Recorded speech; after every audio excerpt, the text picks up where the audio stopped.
Hey, what's going on? Jake here with Uncommon EDC. Today we're checking out the Alpaka Gear Pencil Case Pro. Currently available in three colors, the black you see in front of you, a slate gray, and hot orange. All three are $45, all using Xpac, although slightly different versions. The black has X50, the gray is VX21, and the orange is VX25. Now, they're all based off of sailcloth, all remarkably similar. You probably won't notice a difference. And so going to be weatherproof, UV proof, abrasion resistant, and super durable, easy to clean as well. Interior has a Ripstop nylon lining, 210D. This one has the high-vis orange lining. And worth noting that they do a lot of limited edition colors, so those are the three available as I'm filming this video. Very possible that by the time you watch this, there's other colors available. Also worth noting that I am an Alpaka ambassador, but this wasn't sent to me for free. I paid full price for this, and mainly because I wanted to use it and wasn't sure I was even going to make a video on it. And so I will have an affiliate link in the description of this video that helps the channel out, no additional cost to you, as well as a coupon code. And that's a rotating coupon code, so it changes each month, but I do my best to keep it up to date, so that'll save you a little bit of money if you decide to pick this up. Now, with that said, this is a stationary kit. It's a Pencil Case Pro. It's meant for stationary type items, but I use it mostly as a admin pouch, and it works really well in that capacity. And so, as always, I have this loaded up with gear to kind of give an idea of what fits in here, but it's not my typical gear, and we'll get into that. But I'm gonna start the video mostly going over the pouch itself, and then we'll go over some of the gear for those that are interested in it. But the pouch itself is 8.27 inches long, about 3.5 inches wide, 3.35 I believe, and then 2 3/4 inches tall, although it ends up being close to 3 inches when you load it out as well. Xpac material, you have YKK zippers. You can see these are the waterproof kind, so they're reverse sewn in there and gonna keep it weatherproof. Still wouldn't submerge these because the ends always do have a small gap, so water will get in there if you submerge them, but in a storm, the contents inside are gonna be completely dry, especially obviously if it's inside of a bag on top of that. And so they rate it as about half a liter capacity. Don't know how that's calculated to confirm, but it is a really nice cavernous pouch that you can put a lot of gear inside. And so that's the reason I wasn't actually sure I was gonna make a video on it. Is it's very versatile pouch, very usable, but there's not a lot of organization, so not a lot to talk about, which is why I went the other route with kind of stuffing this full of fun gear to look at. But we're gonna look at the back pocket first. That's where most of the organization lies, but the least space. And that's accessed by two of these YKK zippers, same kind of deal there. You can see the back is flat, so it's not gonna roll around. You can set that flat on a table, not gonna fall over. Also worth noting, I did lint roll this before I did the video, but I have a dog. There's some hairs that snuck through that I'm seeing now, so apologize for that. But there is this section here you can thread a strap through or lanyard if you want to. I've never done that, don't know how well that works, but it's there if you want to use it, so that's nice. Also worth noting, these are the included zipper pulls, and so you see these on a lot of Alpaka bags, and they are very durable plastic material. Not everyone loves them. You can clip it off and replace it with your own zipper pull if you really want to, but I find them to be effective and durable and don't really even have any that are super damaged or anything. They hold up really well. Now, worth noting that I tend to carry this inside a bag, and when it comes out of my bag, I'm in an office environment for the most part, like an office, conference room at my desk. And so not the most hard use case. And so if you're in a hard use environment, you may be better off switching those, but I've never had a problem with them. Also, super smooth operation, 2 zippers on the back pocket, which is notable because you can put them in whatever placement you want. So if you prefer them on the left or right, you can use them there. I have them in the middle, and that works well. Also worth noting, the zipper track does not wrap all the way around this pouch, so you can see fully open. We're only a little bit more than 50% of the back of this pouch. And so what that means for me is that I don't like using this back pocket for small items. I like longer, skinnier type items that I'm not gonna have to dig for or dump out because you don't really have easy access. My hand definitely fits down there. It goes the entire 8.25 inches of this pouch. So you can put smaller items. It's just not as convenient as using the main pocket for those type items. And so what I tend to put back here are longer, skinnier items. Again, these are sample items. These are not what I typically carry in my admin pouch for work. And so right now I have a Flightanium UFO. This is the unidentified flipping object. These are about 18 bucks. Just came out from Flightanium a few weeks ago, and I actually got it for free. They were giving out coupon codes at Blade Show to get these for free. Unfortunately, it's no longer working. Otherwise, I'd share that, but I tested it out a couple of days ago and no longer working for free. But they're only 18 bucks and they're fun. They're bottle openers that are in the shape of a balisong. So if you want to check out a balisong that doesn't have a live blade, kind of a nice option, and available in 3 colors. Also have my Barrow Fulcrum back there, just a pry bar with a bit driver. This is a full-size version. Really cool. Also comes with 5 micro bits, the Phillips C-flat, as well as 3 Torx bits. And so another kind of cool pry bar option. But let's get into the pouch itself. So this pocket has the only really organization in this entire pouch in this back section here that goes about 3/4 of the length of the entire back. And that back is lined with this like felt type liner that feels like there's a little bit of cushioning in there as well. So it's going to protect from like impacts, light impacts obviously, but we'll keep that gear safe. Not going to scratch it up because it's super soft. And again, same kind of issue there. If you put small items in there, I can't even reach the bottom of that one. So you're going to have to end up flipping the entire pouch out and just shaking it out to get to it. And so don't put small items in there, or I don't. At least you definitely can if you prefer, but I don't end up doing that. Main pocket here has the high vis orange. That's that Ripstop nylon on the back, 210D. And this also goes that full length, and you can reach the bottom of this, but if you have other gear in there, you're not really going to want to. And so small flat items, the type of items I'll typically put in here are something like this adapter. You know, it's got a big base and then that wire, and so now I can just pull that back out. Same thing with like skinny flat items, like this is a laptop cleaner. You can clean your keyboard with it. I use the brush side a bit, don't use that grippy side so much, but it fits in there and you can easily pull it in or out without having to shake the bag out or reach your hand deep into there. And so those are the type of items I like to keep back there. Now that's the back pocket. This main pocket is just a deep cavernous pocket, no organization whatsoever. It does have that same high vis liner, and worth noting, I went the route of stuffing as many full-size EDC pens as I can fit in here. Wasn't able to get all of them, but was able to get a lot of my full-size EDC pens. Didn't do any of the minis as I ran out of space. But usually what's in here, I don't carry 50 pens. I carry 2 pens, maybe 3, 1 that can be a loaner. And so usually what I put in here is EDC type gear, and so, or not EDC, admin type gear. So it's things like my mouse for my laptop, things like that adapter that we already saw, or different types of wires, adapters, USB, SD card readers, spare pens that you can lend out, that sort of thing. And so that's not what I have in here now. Like I said, I wanted to show off as many EDC pens as I could because I don't make a lot of videos on EDC pens. I have a couple out there, but wanted to show a couple brands that I like, and maybe we'll shed some light on them for other people who aren't aware of them, or just get you a chance to see them up close, since I don't typically make videos on them. But if you were just here for the pouch, that's really it. There's nothing else going on here. I stuffed a bunch of pens in here, and so good time to tune out. But if you're interested in seeing some pens, we're gonna dive into what I have in here. Gonna start just with what's on top that I'm seeing. I think there's one more from this brand. And so we'll go through it by brand. First brand we're looking at is Everyman. And this is kind of a mid-price brand in terms of EDC pens. If you compare it to a disposable pen, they're not mid-price, so you'd think they're very expensive, but kind of a mid-price brand, and they have a lot of options available. The 2 on the right are from their Grafton series. Both of these have that blue anodized aluminum. One is a pen that's just a standard operation pen, clicking on the end, and one's a mechanical pencil, has an eraser, comes with a couple extra, but again, standard operation, so nothing too crazy going on there. Only complaint about this, honestly, is that they have 2 different color pocket clips. I'm not sure why. If you got the same color, they didn't have the same color pocket clips, so that's a little bit weird, but these are around 50 to 60 bucks, I think. So again, on the pricier side for pens, but as far as EDC pens go, kind of middle ground. They are aluminum, so they're going to be a little bit cheaper than titanium, but still a little bit on the pricier side.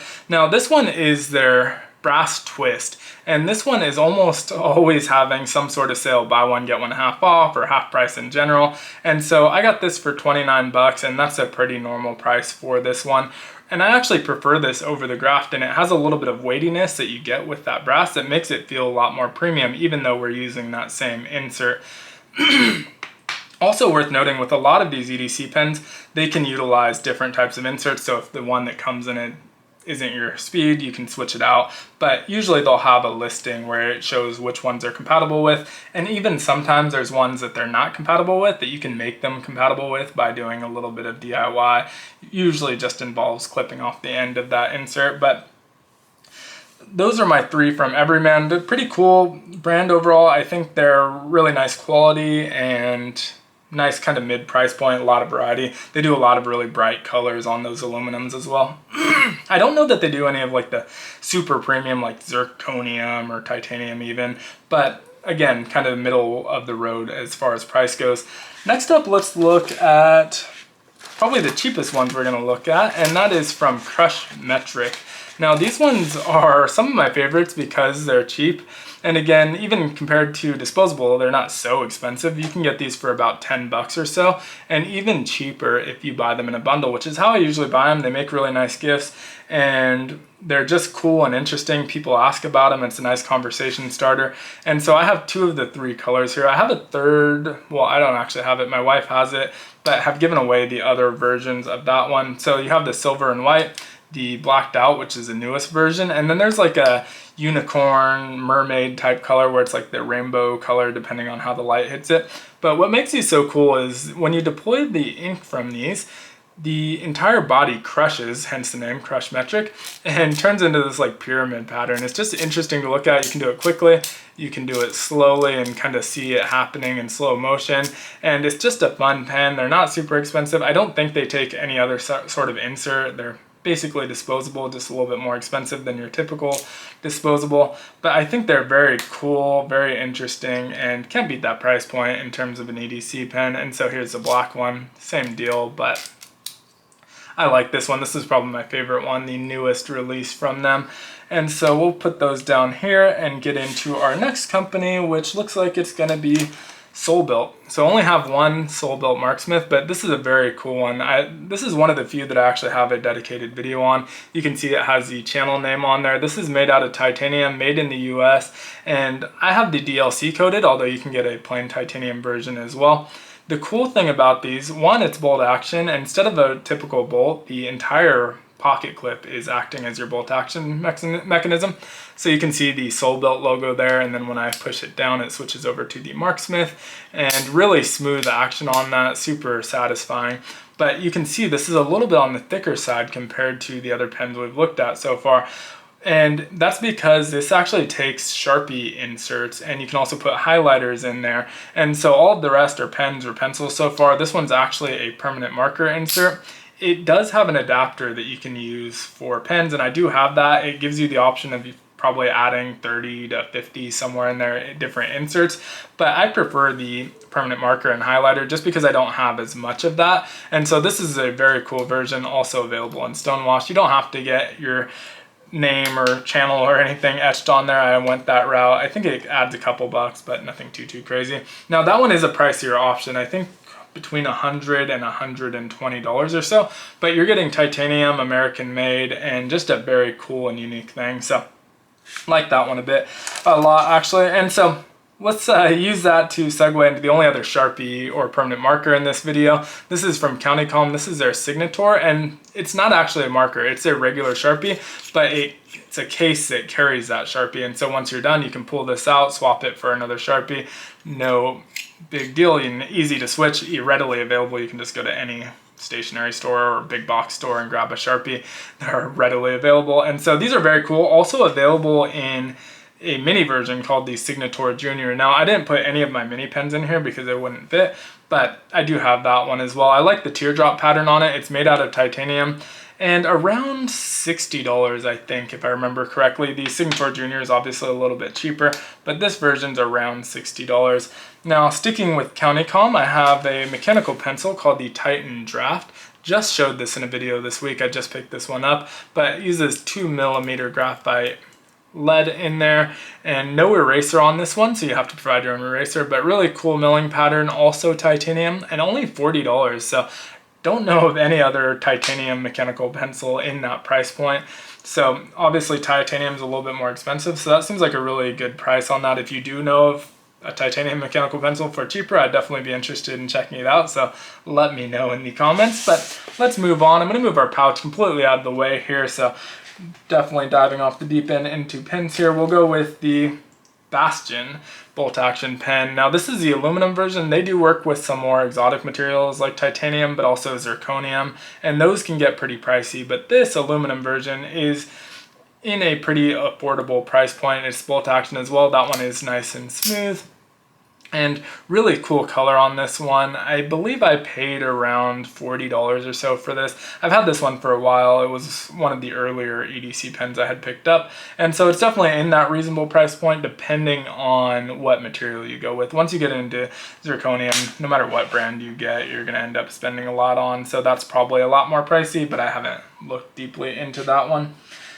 Getting closer to the end here, but another one we have a few pens from is Tactile Turn. Most people probably know Tactile Turn. They're based out of Texas and definitely up there in the higher tier of pricing compared to what we've looked at so far.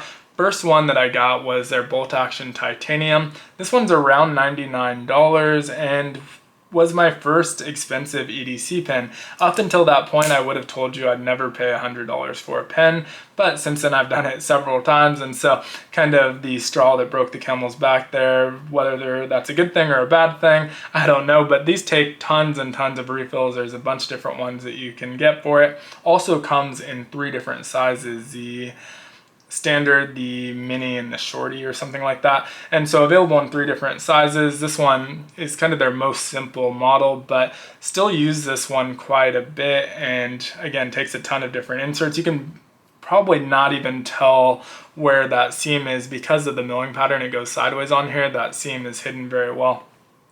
And so that was my first Tactile Turn. After that I picked up the Ultim version. This was a collaboration with Blade HQ, and you can see this is thicker, kind of similar to what we see with the Signator or that Mark Smith. But this one is actually a pen. It's still bolt action, just Ultim, and it ended up being a little bit thicker, I think because the material was a little bit harder to work with. If you wanted to get it that thin, it became a little bit fragile, and so they went with that thicker. And I don't know how much I like that thickness, but I still like the pen quite a bit.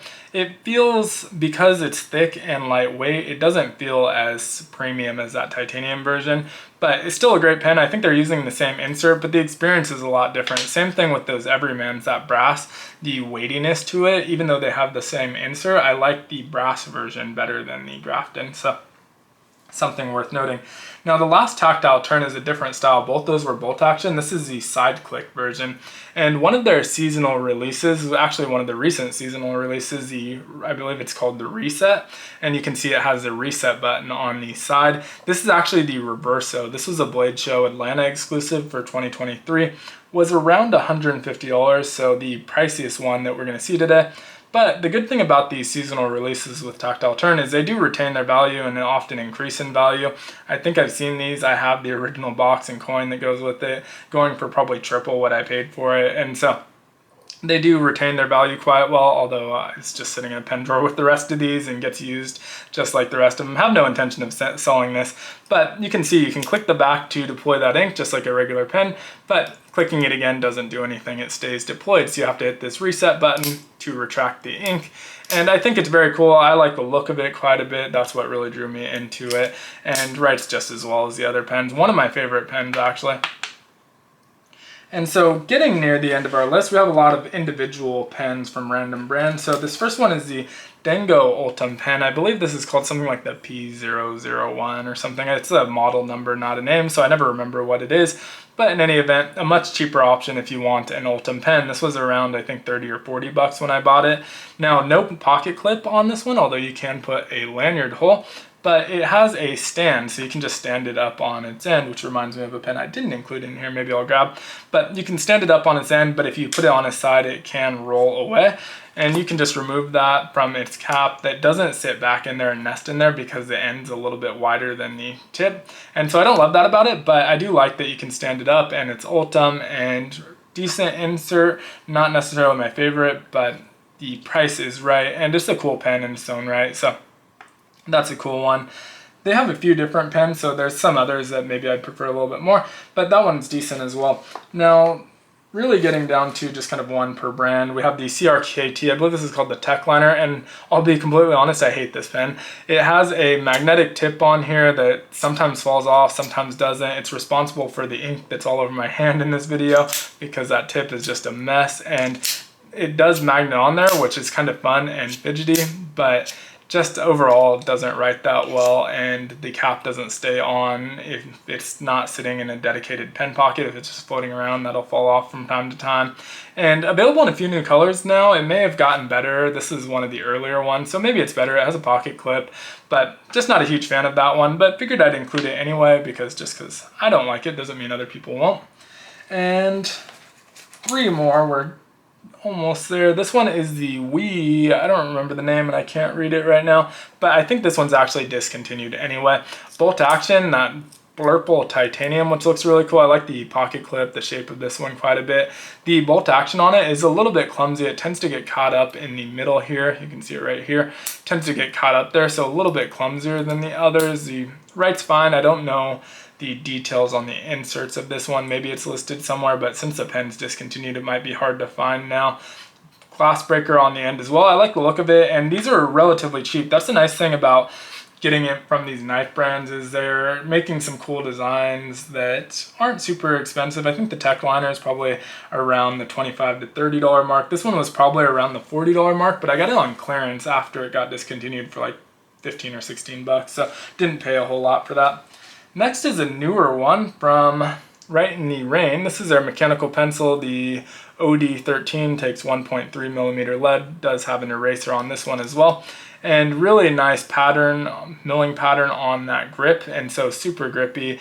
Kind of on the longer side as far as pens and pencils go, but not extremely long. It's probably about 6 inches or so, does have a pocket clip. And so had just picked this one up pretty recently, haven't used it a whole lot, but I like the design of it, and these are pretty cheap as well.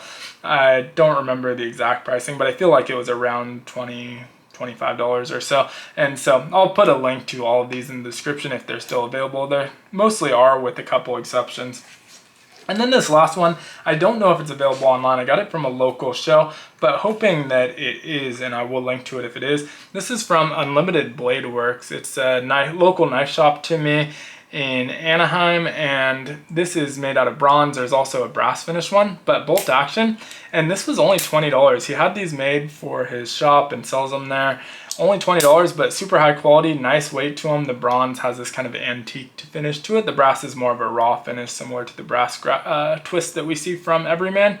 And so these are only 20 bucks. They have that kind of pressure point, and you can probably use that as a glass breaker as well, but kind of that get off me type tool, lanyard hole, pocket clip. And really like the style of these, and the insert, I don't know. You don't get a lot of details with them, so I don't know if it takes other types of inserts, but it's a size that should be pretty versatile in terms of inserts. You might have to do a little bit of modifications to lengthen some or shorten some, but for the most part I would assume it takes them, and only $20. So another kind of nice type of find that you can find if you don't want to spend as much on those popular brands. There are other options out there, but let me know if there's any pens that I missed, any brands that I don't have in that EDC world.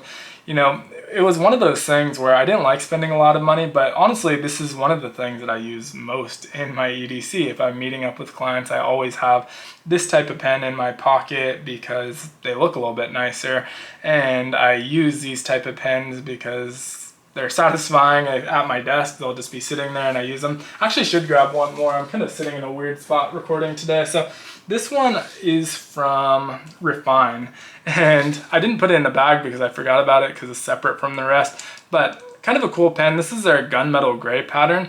Now that bolt action is nice and smooth. The material isn't as satisfying as some of the others, but I think if I would have gotten in titanium, it would be. That gunmetal gray material feels a little bit different than the aluminum and titanium.